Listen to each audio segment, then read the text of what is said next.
Hello to you all, and welcome to Pyramid Energy.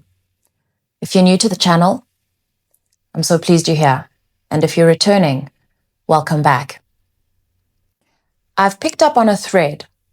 When I was approaching the container, I felt like, I haven't received a message. And funny enough, it's a strange experience to explain, but it feels like this message has been sitting underneath me for a while now. And I shuffled some cards, I laid some cards out. I saw the message, but the cards were not giving me what I know needs to be said. And I feel like the message is so clear. And so I'm just going to speak to it. I'm not going to show you any cards. This message won't be for everyone. This message is for somebody who knows that it's time to make a decision. This is not a huge decision, okay? It's not a huge decision, but it's landing like a decision where if you take it, you feel like it's going to have a ripple effect and you're not ready for the consequences. It feels like it's something you've never actually tried before. This decision sits with a lot of every time you contemplate taking this decision, it feels like you're dealing with the consequences before they become real. This is feeling like, I'm speaking to somebody who is in some kind of a relationship that they know they've suffered a lot of disrespect in this relationship. Okay? You'll know if this message is for you. There are various types of decisions that are looming that I'm picking up on, various contexts. I just want to repeat that first one. There is a relationship. To me, it doesn't feel like a relationship where you have looked at the trajectory and there are chances of a positive outcome. It feels like it could be a friendship. You suffered disrespect. There are other people linked to this friendship. And so it's that those other relationships are keeping you in this space. And so you're afraid of the other things you'll lose in that case. Okay. The other scenario that looks like it's playing out is a personal relationship where there's a certain discussion that you need to have and an avoidance of it because you're not ready to share the other stuff that could come up as a result of sparking that conversation. The other decision that someone here is trying to make is regarding trying something, starting something. Okay? You're afraid that if you try this thing, it won't work. You've actually worked through so many options. I see them in the form of air and often water. You've worked with these ideas mentally. Okay, you've interacted with them mentally. You've watched the scenarios play out intuitively. By this, I mean, you could just be washing the dishes and you see the different things you could do but you haven't tried any of them. So I want to refer to this as a form of inertia.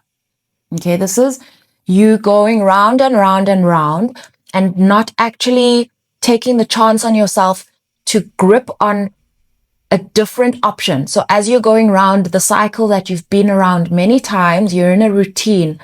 And, in other words, it's like a loop. And I'm not judging you. Please don't hear me incorrectly. I'm not judging you. I have been here. Okay, I have been here. But the reason I'm sharing this message is because I can see your outcome. Okay, I can see the outcome of you taking a decision and actually trying this because it's going to affect the rest of your life, but just not the way that you're afraid of. So what happens is that if we're sent in a loop, the reason it turns into a loop is because the outcome is unchanging. It's become predictable, and we know what the next thing, same script, different day is basically what we can expect. And so that's a choice as well. It's a choice to continue in the same loop, knowing what the outcome is going to be. Same script, different day. As soon as you change your course of action and you try something different, okay, you then open yourself up to two options, okay? Succeed or fail. Let's add a third one, discover, okay? Because then you haven't succeeded and you haven't failed, but you've discovered something. So do you see these three options have now opened up where you've been in a loop and only really considering failure as the thing that's deterring you from uncovering success or discovery. So this loop is irrational. It's irrational because you know the outcome. You know the outcome. And this is not something where your spirit has told you to hang around because these situations exist. This is not a situation where your spirit has been telling you to hang around because there's a reason you're there and you're going to find out that reason. That's not what I'm referring to. I'm referring to that niggly thing where there is something you want to try. There is something you want to do. I want to go back to that first example that I brought up. The one around, let's say it's a friendship and you don't know. Many people have never tested what it feels like to just simply end a friendship.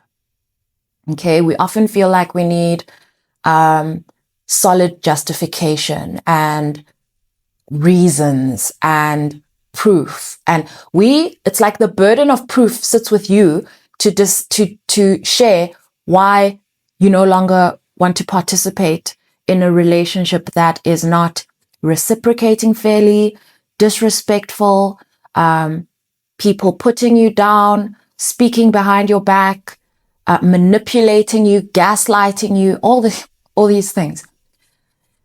The most special thing happens when you take a stand for yourself in a friendship like that. And I'll say friendship because it could be a relationship and it could be anything.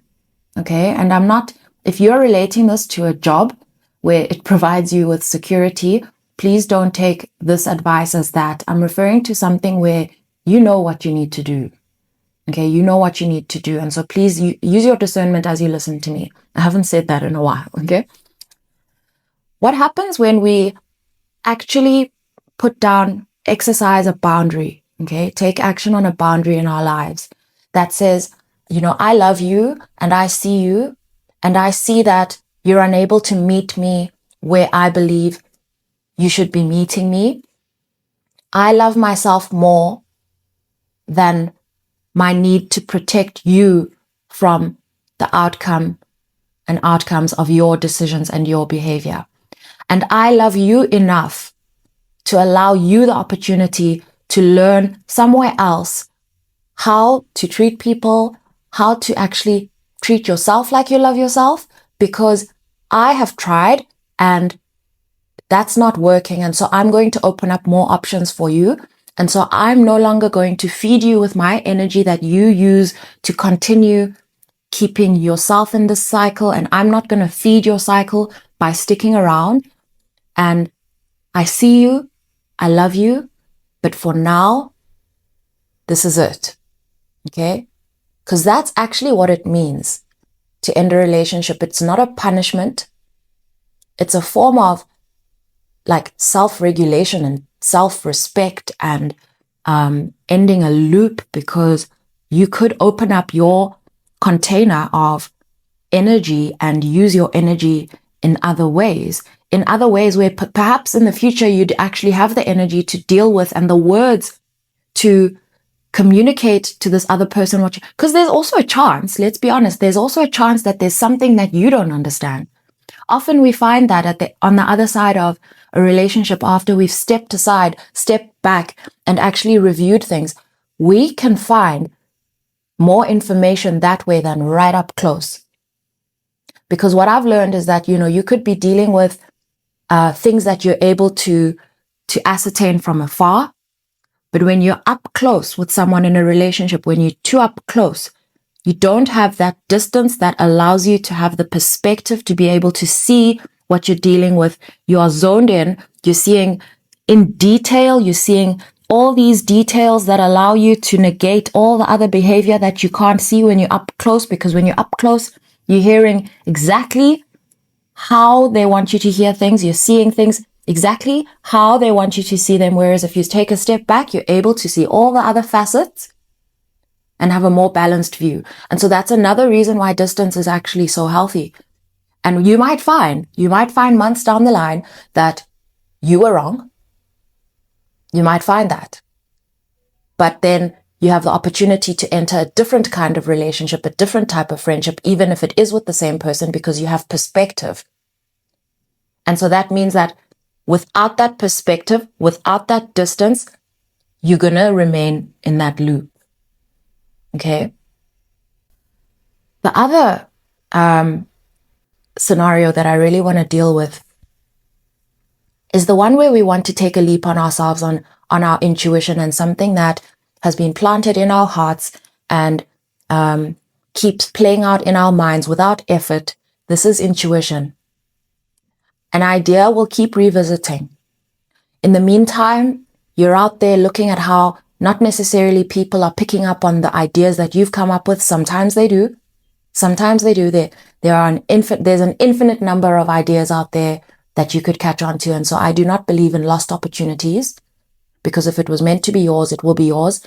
And depending on the time that you take action on that decision, it will not actually be, it won't reveal itself and manifest in the same form as it did when you first thought about it. And so it still deserves a chance because it's still an opportunity. But there's this thing that we do with our ideas that we never take action on, is that we don't get to discover the things that we are capable of. And for me, that's the saddest outcome, because what happens is that you see other people doing things, and instead of actually getting to the point where you admit to yourself that, okay, I really want to do this thing and I'm afraid, or I'm afraid to fail, or I'm afraid it's not going to come out the way I want it to. We don't really get to admitting that, and we bridge that gap between what we're not doing and why we're not doing it. We bridge that gap with things that sound like, I don't need to do anything with this to prove that. I enjoy doing it like this. I don't have to, create something with it and make it into something else. You come up with reasons to justify that non-action. You find ways to allow you to feel safe in non-action. You are stealing joy from yourself. Why? Because you have a creative mind. Okay, you have a creative mind. You ideate with ease. Naturally, the ideas find you. They reach you. They'd like thoroughfare through you, through your body, through your voice, through your expression, to manifest onto earth. They don't need you to understand them in their full, picture, a full understanding of what everything needs to look like. They need you to just, depending on how far you are with your ideas. Some of you have just like a mini idea that's going to expand and flourish into something more. You can't even see the petals, because all you're looking at is a seed. You can't even see what kind of flower it is, because all you're looking at is a seed. There are some of you that have the full picture, but you need it to be perfect. Okay, this idea of perfection, I'm a recovering perfectionist, I'm going to tell you. I'm a recovering perfectionist. That I don't know if it goes away. But I'll tell you one thing. I am so pleased, and any other creator who is still listening to this video, who is here, please leave a comment of encouragement. If you're a perfectionist, please leave a comment of encouragement, because is anything we create ever perfect to us? I'm inclined to say no. The creator knows the imperfections. Okay. But then something else happens. Another part of you grows where when you take, again, perspective, when you take a step back from what you've created and get to interact with the full picture, and you can see all the different facets of this thing you've created. It's a piece of art. It will have flaws, but it's the flaws that give it nuance. Okay, it's the flaws that also show you, oh, next time I'm not going to do that, or next time, or you start to love that flaw about it. There's some mystery about it, even to you, that you haven't figured out, you haven't got to the bottom of yet, but you've created something. You've actually created something. You know, I want to use the example of like a baby. When a baby is born, a healthy baby is born. I think I'd prefer if, you know, my baby didn't cry. You know, like not the initial cry that like is a sign of like life and health. I'm talking about just babies crying. Like, I mean, I still sometimes get a bit jittery when I hear a baby cry. I'll think of my babies crying when they were small, because there was this huge burden of responsibility to get them to stop crying and all those things. You know, so like a baby's cry. Perhaps if we planned the perfect baby, we wouldn't let them cry so much. But that's part of the beauty of a baby's the first stage of life, is that's the way that they communicate their needs. That's how they tell us about their discomfort. That is how they are created. I don't know if that was a good or not example, but I'm trying to explain that take a chance on yourself. Take a chance on an idea, because you actually allow yourself to get closer to the next thing. When you don't try to take a chance on yourself, you don't get to see the next step. And so it's always, yes, not taking a step allows this idea to remain perfect, because it remains perfectly in thought. But then you're not even getting the chance to witness how it evolves over time. I want you to take a chance on yourself. Do that solar plexus work, that breathing into your solar plexus and breathing out all that gunky air in your solar plexus. All of that energy is stuff from things that you were told about, things that need to be perfect, how things are meant to be done, paths you're meant to follow in life to be considered a respectable human being in society. All the things you were told about other things that aren't regarding this idea, because perhaps you haven't even told anyone about this idea. Okay. Other areas of your life where you've been told you can't do this, you can't do that, you're not good enough, you'll never be able to do that, you'll be way better at such another thing. Clear it out. Clear it out, because those things that are flowing into your system, those things want you. They want you to fetch them. They want you to bring them out, ground them. They want you to get to know them. As I speak about this, I keep thinking about all those love readings out there that talk about the King of Cups, the Knight of Cups coming in, the King of Pentacles, and the King of Wands.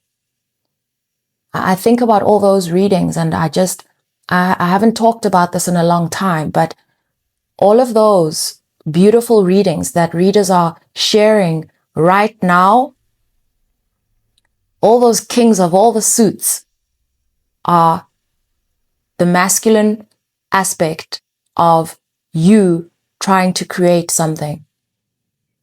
I often, I troll those comment sections of these videos, because I listen to them and I appreciate them, because I understand how to, personally, I adapt them.